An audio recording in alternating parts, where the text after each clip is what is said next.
ধূপ চিরদিনই গন্ধ বিলায়, সে তো নীরবেই জ্বলে মরে।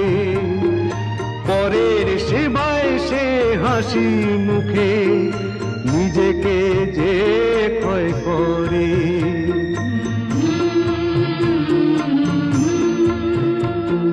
ধূপ চিরদিনই গন্ধ বিলায়, সে তো নীরবে জ্বলে মরে।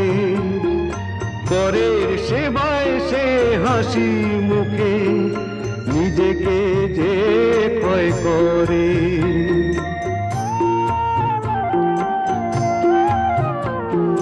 তিনটি মন্ত্র নিয়ে যাদের জীবন, সত্যম শিবম সুন্দরম, দুঃখের পৃথিবীটা তাদের কাছেই এক আনন্দ।